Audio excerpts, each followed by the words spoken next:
For those of you that are going to engage in pugilism this afternoon, and even though when you signed in you ostensibly said yes or no, I'm going to put this list here because every single group somebody changes their mind. And whether you do it or not, I don't give a fuck. Whether you do it doesn't mean you're going to succeed. But since you change your mind because you're willy-nilly, because you're indecisive, for those of you that have changed your mind, come up here and either add your name or take your fucking name off. So when I'm standing there announcing in front of YouTube, not that I don't mind embarrassing myself or anything, and John Jones, and you're not even there because you're hiding in the bathroom or some shit. John Jones, where's John Jones? Oh, he's hiding. No, he's in the bathroom. That's how you've lived your fucking life. So if you're gonna duke it out, put your fucking name down here. If you don't, take your fucking name off.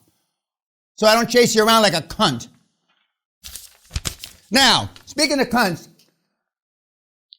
I told you yesterday, you didn't do the fucking homework, or you didn't watch the movies, etc. You were out, right? Did anybody not understand that?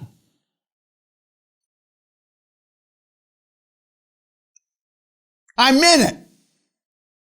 I don't care if you've seen the cocksucking movie 50 fucking times. You didn't look at it like you looked at it last night. This isn't a fucking joke to me. You represent potential numbers on my big board. Otherwise, I don't give a fuck if you die today. That's all you represent to me, is a fucking number. You didn't deserve to. Everybody in this room should have died at childbirth. This isn't a fucking joke to me. Only difference between you and the fucking morons on YouTube is you're here. Most of you wasted 20 grand.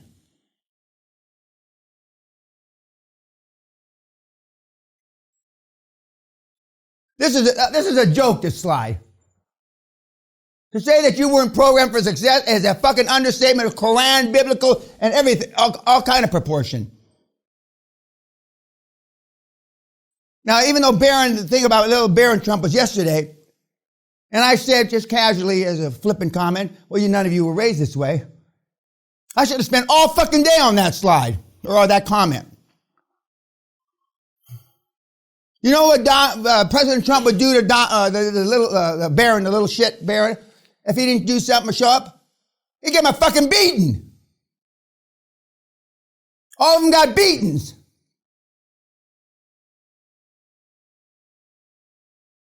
Just pisses me off, as you can tell. And I'm not the guy that you want to piss off. Not in this fucking seminar. You still got 4.5 days to go. I can make this unbearable. Everybody will quit. Last night you saw it start with Steve Jobs, one of the premier assholes of all time. What are the takeaways about Steve? Other than he was a ruthless asshole. Don't tell me the obvious. He wrote his daughter off right away. Until he thought that she was smart. I'm not trying to put Napoleon Hill in the same category as Steve Jobs, that he abandoned his son because he was born with no ears. Go ahead.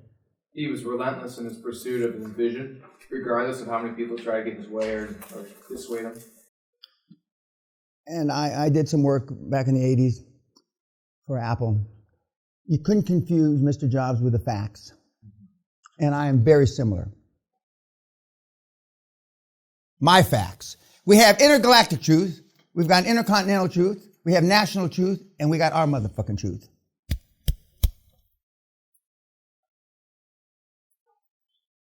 None of these guys, or almost none of these guys that we're going to talk about this week can be dissuaded from their mission.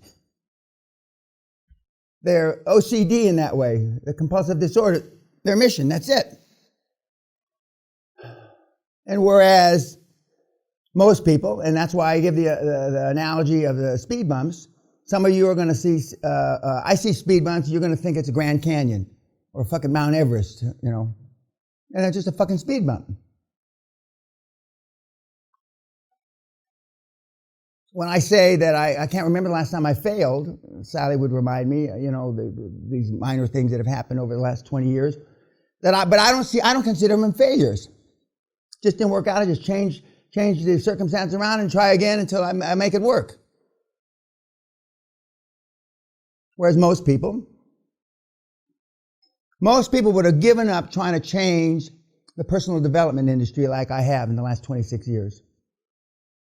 Because I grossly underestimated that you had no self-esteem. It's marvels. When I used to tell my dad when he was still alive, he didn't understand. Well, if you don't think I didn't understand it, well, fuck. He didn't understand it even more. He says, I don't understand, son. I don't know what to tell you. I said, well, I bit off, my alligator mouth bit off more than my hummingbird ass could take. I mean, I grossly underestimated this shit, Dad. He just kind of giggled, laughed, never comment. The greatest thing about my parents, other than when I show you how they programmed me, not the way I'm telling you to program kids, but the way they programmed me, was they never got in my business. They never offered a fucking opinion in all their years that they were alive. Not one fucking opinion from my mother and my dad. Not one fucking comment how I was living my life other than trying to keep me out of jail. Because their goal was to keep me alive until I reached the age of reason. I asked my dad 2 questions in all his life. He lived to be 91. 2 questions I asked him. One when he was about 65, 66, 67-ish, and one when he was about late 70s. And he answered it like I thought he was going to answer it. And but he never. Whereas part of the reason you feel parental guilt, I like to call it Jewish guilt, because the Jews have the best guilt model alive. I mean, I'm not saying they invented fucking guilt, but I've heard the motherfucking story. 6,000 years we roamed the fucking desert. 6,000, I'm so fucking tired of that Jewish story, I want to throw up. And we're surrounded by Arab countries. And we're all by ourselves and we got to build a fucking wall. So what? The Arabs on the other side say, because I've been partners with them, Dan, there's a reason why the fucking Jews have no oil and gas. Allah's will. There's a fucking reason. And they got a whole litany of stories. But the reason why you have parental guilt is because they continue to stick their nose unwantedly in your business, either directly or indirectly.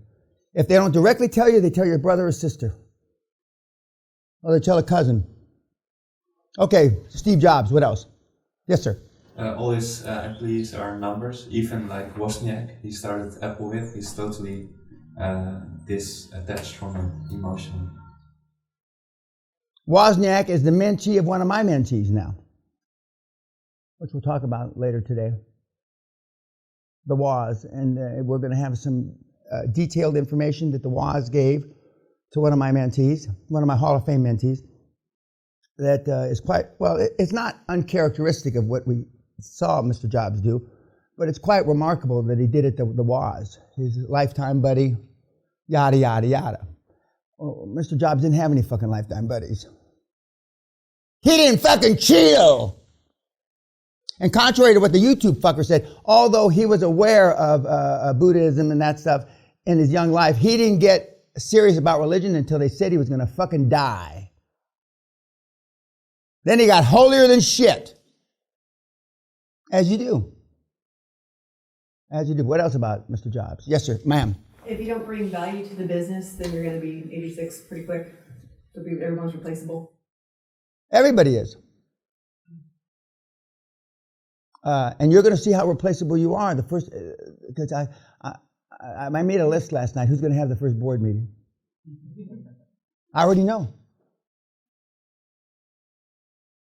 And see how much value you bring. What, somebody else over here. Yes, sir. He was a control freak. He regarded himself as a conductor of the orchestra.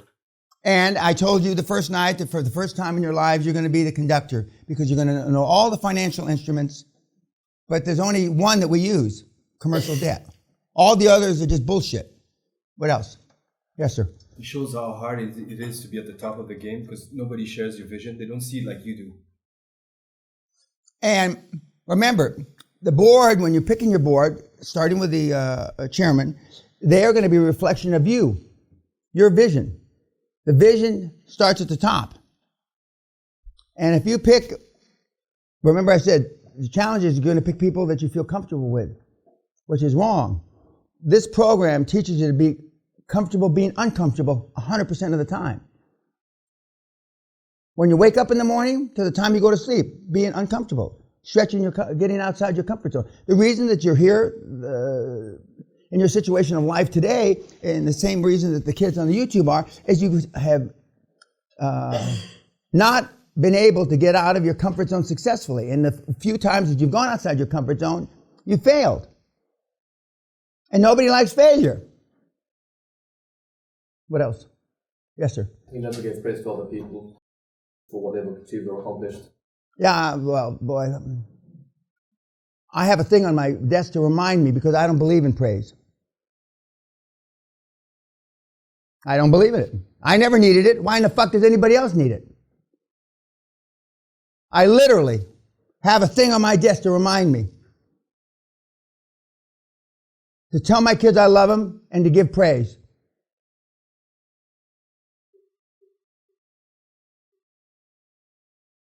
And all the years that I was with the Onassis people, maybe once I got praise from Mr. Grazos. Once. And that, depending on what you consider praise, is questionable whether that was really praise or not. He would brag about me to the others in the Onassis group, which pissed off the Greek guys because I wasn't Greek. But not to me. Not to me. What else about Jobs? Yeah. Go ahead. When he had thoughts like of his daughter, like flashes of them, he immediately refocused himself to the default. Because that was, he considered thinking emotionally about his own progeny was a weakness, and so he'd refocus. And that was was one of his defaults. And reframing from default is a motherfucker. It's just hard. You know, for those of you that are 30 years old, you've spent about 235 or 240,000 hours of life, more or less. Call it 250,000 hours. Even though this thing's about 50 hours long, not counting the homework, just, I mean, in here. You can reframe your life in the 50 hours if you continue and immerse yourself in the QLA doctrine.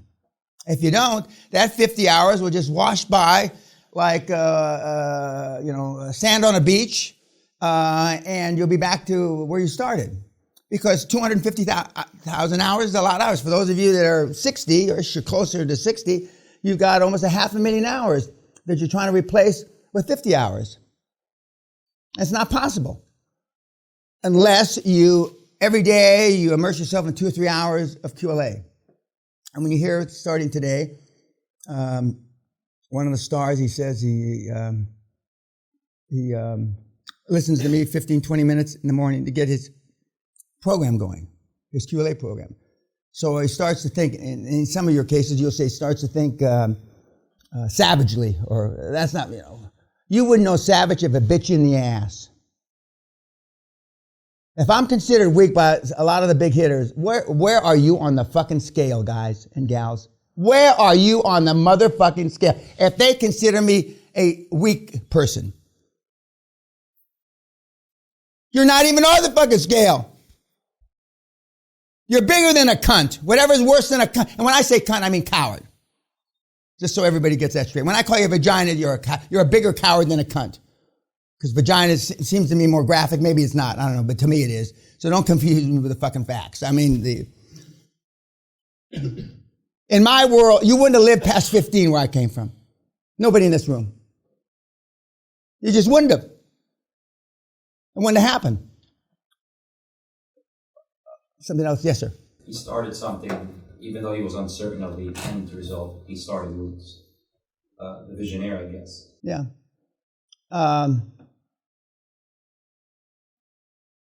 It's having been around some of these guys.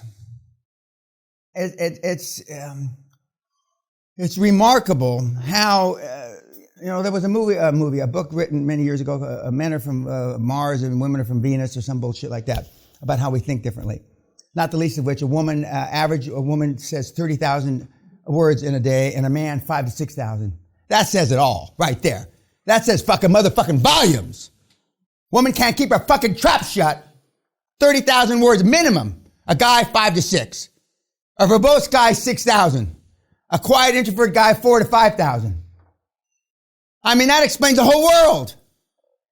But in part of that thought process is that these guys that I've been privileged to be around, just like I was privileged to be at the University of Pennsylvania, I said yesterday, I was.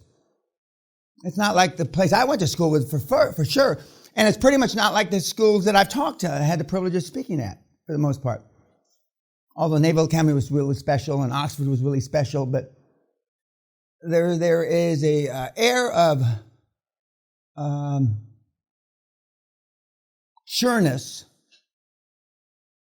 on that campus that's hard to replicate. The kids know they're special because they're going to school there.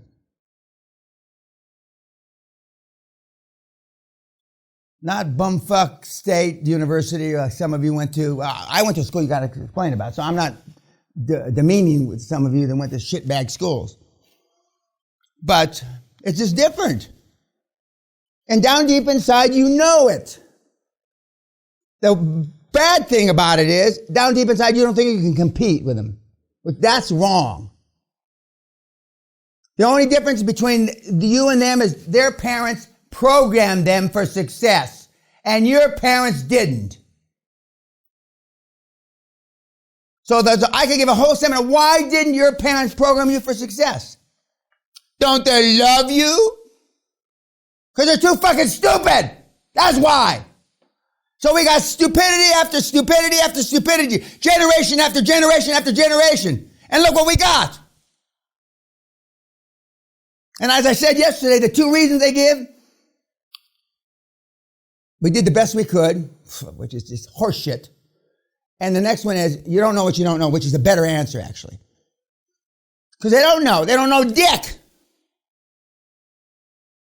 That's why it's so hard to break the circle of poverty. Because they don't know. The blue-collar mentality. Some of you, if not amazing, most of you are a product of the blue-collar mentality here. You may have gone to school. You may have gone to med school. But most of you have come out of the blue-collar mentality. I.e., it's hard for you to make the changes. Not impossible, though. What else about Steve? Yes, sir. He's extremely vindictive. All of them are vindictive. Myself included. If you think, God Almighty, where were you? I say, where were you born? Well, I know. Where were you raised? Fucking, I used to say on a farm, but that's not really, appropriate. They're all vindictive. I'm not saying, and I'm not preaching that this is right. I'm just telling you that's what it is. And for you not to be prepared for that, you're fucking stupid. And you're going to fail. Because you don't have the same preparation that these other cocksuckers do.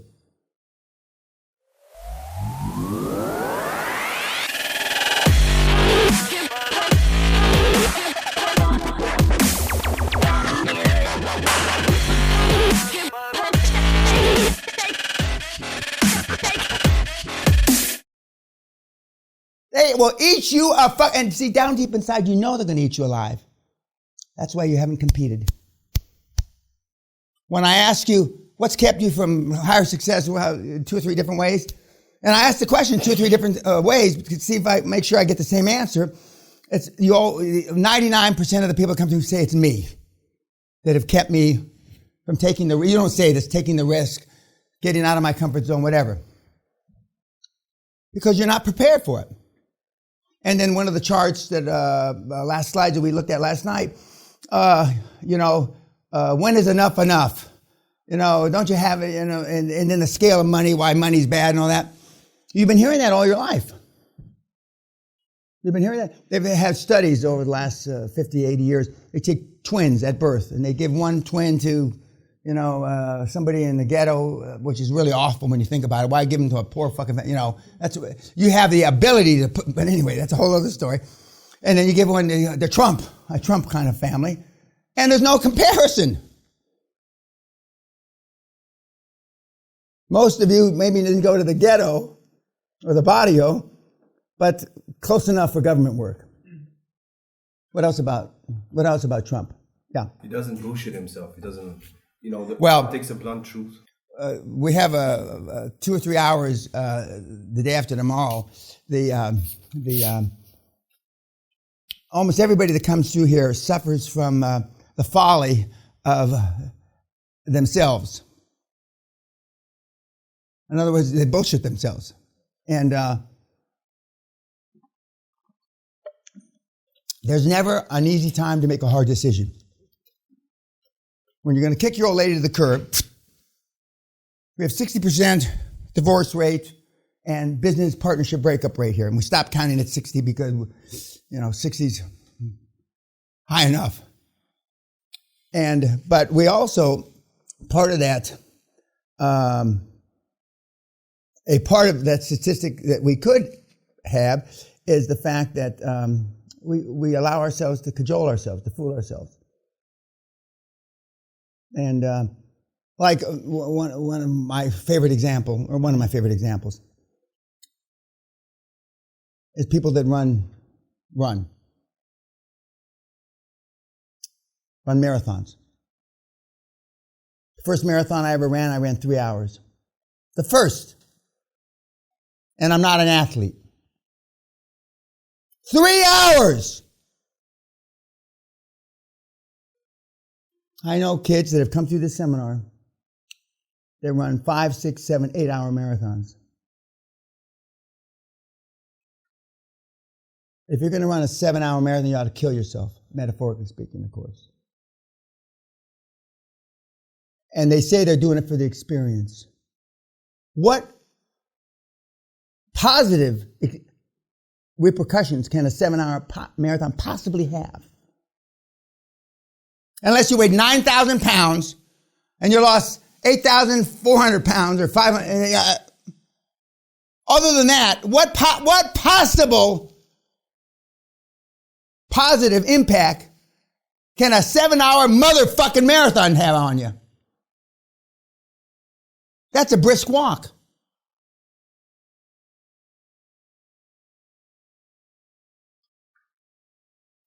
Why? Because when I started running in the I guess it was the late 60s, I ran because to get rid of hangovers. I used to run twice around Central Park in New York, which is about 10 miles, throwing up all the way. Because I'd been up drinking, maybe I didn't even go to sleep that night. And that's how I started running. Then I saw that, well, fuck, it knocks calories off. You run 10 miles and you're puking your guts out, I didn't even understand burning up calories in those days.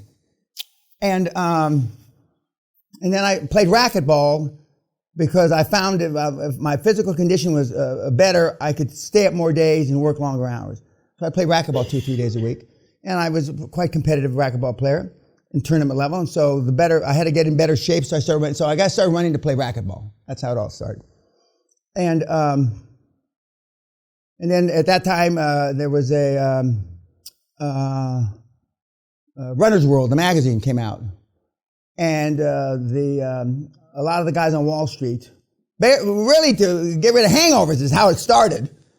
Now I know I can just take an oxygen tank. Fuck, why fucking run? Just take an oxygen tank now. But anyway, but like everything else, I do, and a lot of guys with OCD and a lot of high performance guys, well, I'm going to do it right. So I thought the first marathon I ran, I thought I was going to run 2:40. First marathon! I ran 3 and I was not ashamed, but I was disappointed. I ran in Boston. And now, the kids, it's unbelievable to me that your standards are so fucking low I know guys that never ran a foot. They can run a 4-hour marathon today. Today, without any practice. You almost die at the end, but you've never pushed yourselves. And it gets back to almost everything you do. Something else about Steve. Yes, sir. He didn't care about ethics as long as it was legal. Now, success leaves clues, kids. Now, so far we've studied Steve a little, and we've studied Ray Kroc, right? Plus a bunch of other examples. In any way, shape, manner, or form, do any of those guys relate to you? No. Any? No. So what leads you to believe that you're going to be like a fucking caterpillar that's going to appear like a fucking butterfly, right? Butterflies come from caterpillars, right? What are you smoking? Give me some of that shit. As long as it's not addictive. I used to say I was going to take heroin when I was 80, 30 years ago. Now I'm going to be 80, so I don't say that anymore. Now 90. Now 90, I want to do drugs. I want to get high on life. Like, so, I want to, zen out and that kind of shit. And, but now it's 90. I pushed it off because I'm going to be 80 in a few years. I don't feel like I'm going to be 80 in a few years, but I don't feel any different today than I did 50. I do feel a little different than when I was 40. But I take my bloods every 6 to 8 weeks. My bloods are that of a 30 to 40-year-old. My testosterone's off the chart like a Neanderthal man. Okay, what else about Steve? Sir? He didn't care if he was lying or not. I'm glad you said that, VMI. Because everybody in this room suffers from that. Even a couple of the people that you think you're a hard ass in here, you're nothing. You're fucking like a... remember the dessert we had the first night, those puffy things with custard inside and chocolate? You're not even that tough. And that's why I want you to practice. Because from the chairman, when you get down to the motivated sellers, you ought to roll over them like a fucking Sherman tank. Because you've got the benefit of all those meetings. Okay, what else about Steve? Yes, sir, in the back. He wasn't wanted as a kid, right from when he was born. I said this at dinner, I think, the first night. Half of you are mistakes. I'd bet my life on it.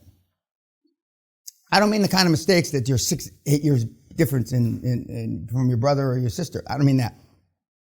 Don't ask your mom, because your mom's put up with you and carried you. They deserve better. But after you're back a while, don't go out of your way to go see your dad or talk to you. But next time you talk to your fathers, ask them. But it's got to be eyeball to eyeball. Was I a mistake, Dad? And this is going to be the answer for almost, at least more than half. And if you don't know what that universal like that means, then you're as stupid as you look. And it's been proven from the second trimester thereabouts, the kid can hear shit, in the mommy's tummy. So, your parents, biological parents, whether they're married or not, your dad comes home and your mom's all giddy and happy because she's pregnant. She can't wait. The commercials they have here, it's something turns blue. You take a test or some shit turns blue, and then the guy's all happy. What a fucking joke that is. He probably slaps the bitch. But anyway, that aside. So your biological mom tells your biological dad, and I could spend a whole month talking about we're pregnant. That's a whole other fucking subject, sore subject with me. Not worrying about, you're pregnant, you fat bitch, not me, you. But anyway, so she tells the biological father, and he starts screaming at her, God damn it, they're repossessing my car. We're 2 months behind on our apartment rent, and you're going to have a fucking kid? Well, the kid heard that.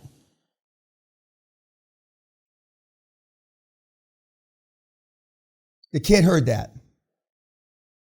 And and then every time the biological father looks at you, and several of you in this room were raised by one parent. I don't even have to ask which one of the fucking parents it was. Does anybody have to even ask? Only the woman's stupid enough to keep the fucking kid. And if it didn't come out hanging from a fucking cord, they wouldn't keep it either. And that umbilical cord never goes away.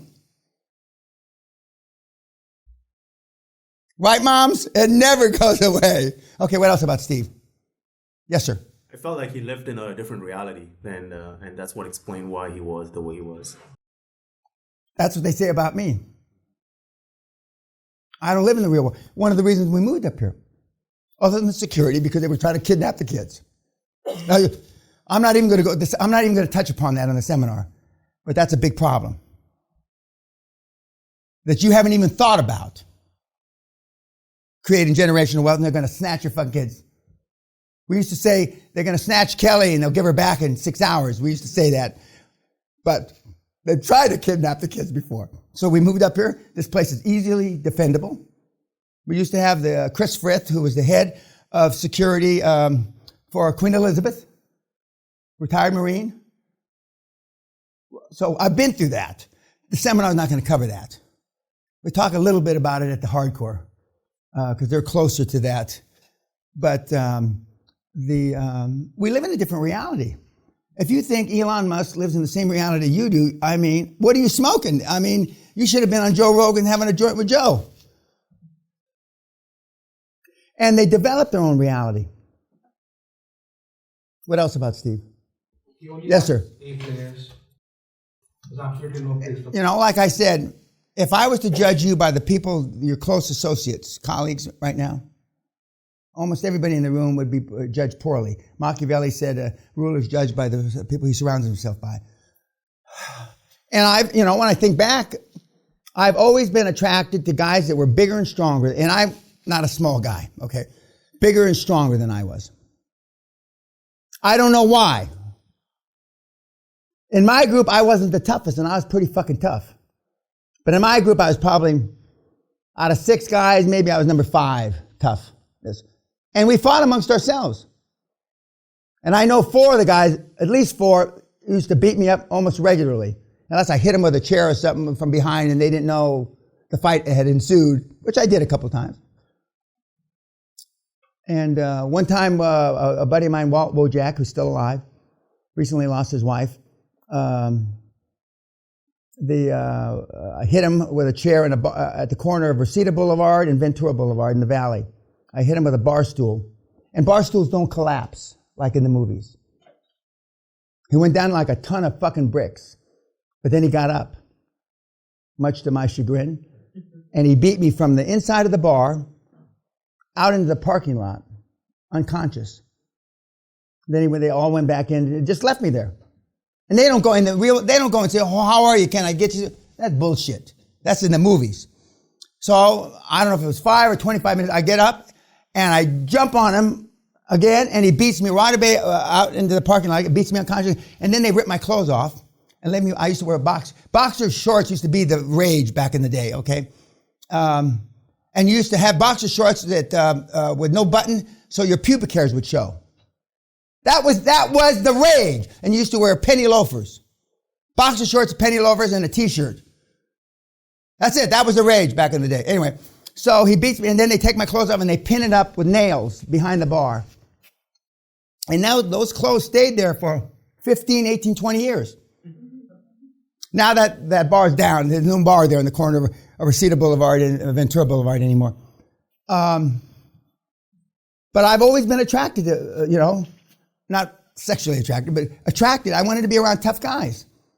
Now I know because I wanted to be tougher because I know my dad was a fucking Incredible Hulk. My dad was a small version of the Incredible Hulk. Okay, you saw something else in addition to Steve. Damn lie. Huh? Damn lie. Okay, Locke. Take away. We pounded poor Dan to death, but take away about Dan. Yes, sir. A man is when he thinks about also came along in the founder and then what? I used to think about getting laid. As a young guy, that's all I thought about. I didn't realize that I was that unusual. Apparently I was. All I thought about was pussy. And ergo, I got more ass than a toilet seat at a bus. Actually, somebody correct. Bus depots, actually the toilet seat's been ripped off. Basically, it's only the porcelain that's left on a toilet seat at a bus station. So I got more ass than a porcelain. You're going to have to rephrase that. One of the YouTubers came up with something that's actually accurate because I've been in bus stations and this fucking thing has been ripped off. So it's the porcelain part of then. Okay, what about Dan? Other than all this, yes, sir. He was very confident.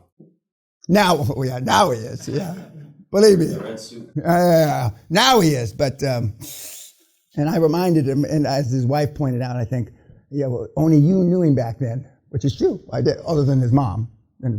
Okay, you saw something else in addition to Dan, which was The lion. Yeah, the lion. Takeaway about the lion. When you're the king, little things don't matter.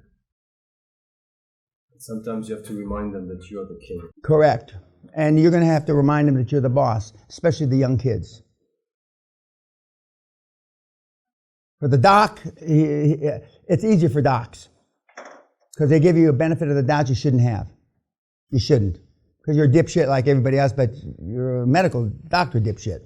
But, I mean, they will give you the benefit.